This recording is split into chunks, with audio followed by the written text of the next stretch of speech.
What's going on, everyone? Mitesh here with MTech, and today we are talking about a phone that I think is super underrated, and that is the Razer Phone 2. So there's a couple reasons why I think when this phone came out, it flew under most people's radars, and it comes down to two main things. One, the cameras on this phone are just okay. They're not good at all. Honestly, if you use the regular stock camera app, they're just kind of bad.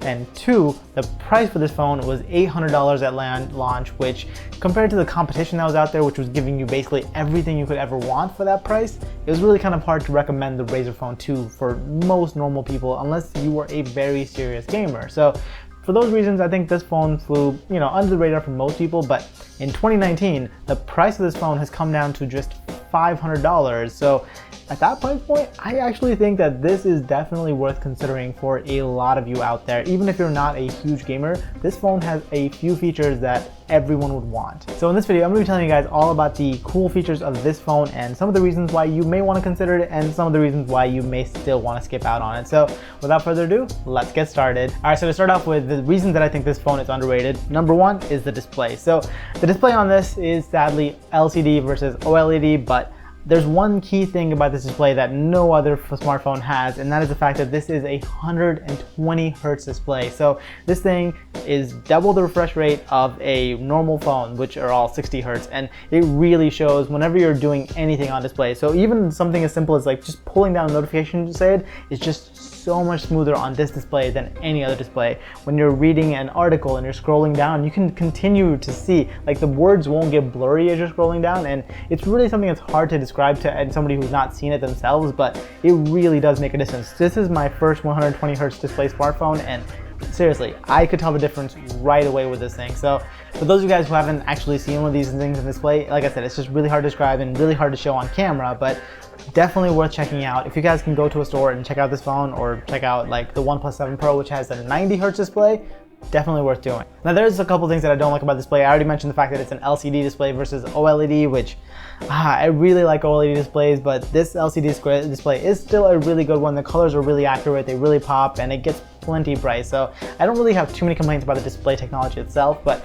the one other complaint that I have about the display is the aspect ratio. So this is a 16:9 aspect ratio, which is kind of a really old thing to see in 2018 and 2019. No other phones are still carrying this display. In fact, most phones nowadays are really tall, like my OnePlus 6T. So if you guys see them next to each other, so this is a 5.7-inch display, but it is actually wider than this display, which is 6.2 or 6.4 inches. So yeah, you guys can see that it's just a taller display on here, and I feel like you just get more content. And obviously on this one, you've got the big old top and bottom bezels, which house another really important feature of this phone, and that is the speakers. The speakers on this phone are just fantastic. They are by far the loudest speakers I've ever tried in any smartphone. The top and bottom speakers have their own amp inside, and it really shows. This phone gets stupid loud. So yeah, that's kind of an awesome feature. Now, one thing that's kind of really dumb is the fact that this phone doesn't have a headphone jack. I don't understand why they couldn't put a headphone jack in this gigantic phone, but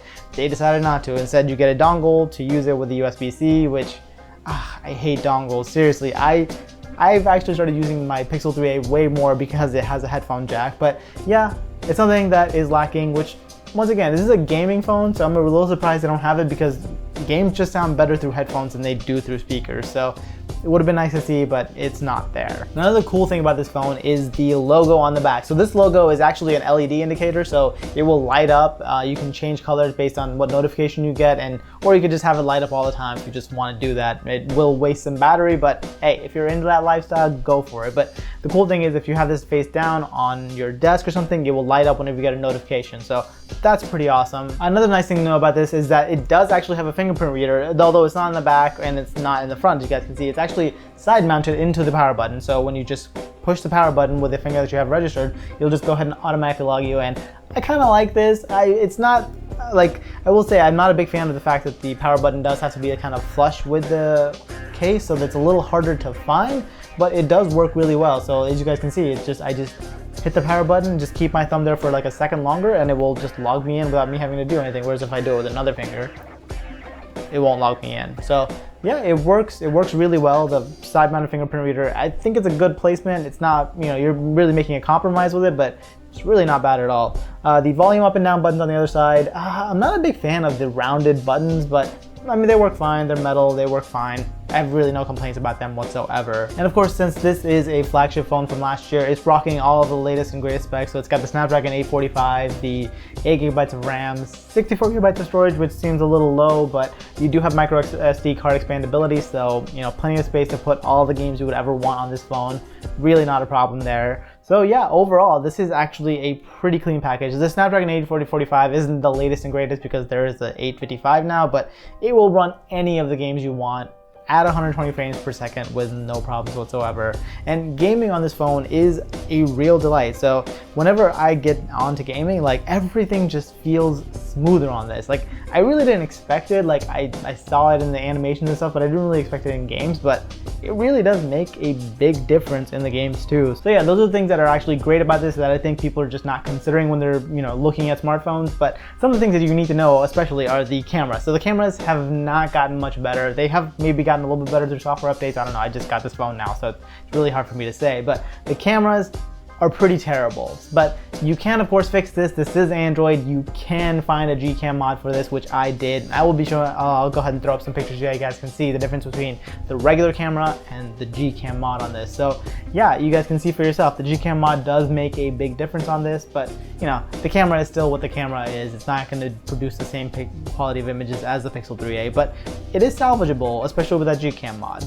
So yeah, with the fact that you can save the cameras with the Gcam mod and the fact that the prices come down to just $500, and you can't get some of these features on any other phone out there, let alone for, you know, much more money. So I think at this price point that it's definitely worth considering, especially like I said, if you're someone who games a lot. This thing is fantastic. The battery life on it is also really good. It's a 4,000 milliamp hour battery and you get plenty of juice out of it. If you are running the display at 120 Hertz, it does tend to cut the battery life back a little bit, but I mean, you've got a display, you may as well run it at 120 Hertz. Like I would not crank that back down to 60 or 90 just to save a little bit of battery power, because the display is just great when it's running at a full 120 Hertz. So yeah, overall, I definitely think the Razer Phone 2 is worth considering if you're in the market for a budget phone, or if you're someone who just loves gaming. This phone is still worth considering, even though like maybe the OnePlus 7 Pro might be a little bit better. It is like $170 more in the US. So this phone, if you don't quite have the budget for like a OnePlus 7 Pro, is worth getting. But yeah, that's pretty much it for this video. Like this one if you liked it, subscribe if you guys loved it, and I will catch you guys in the next one. Bye!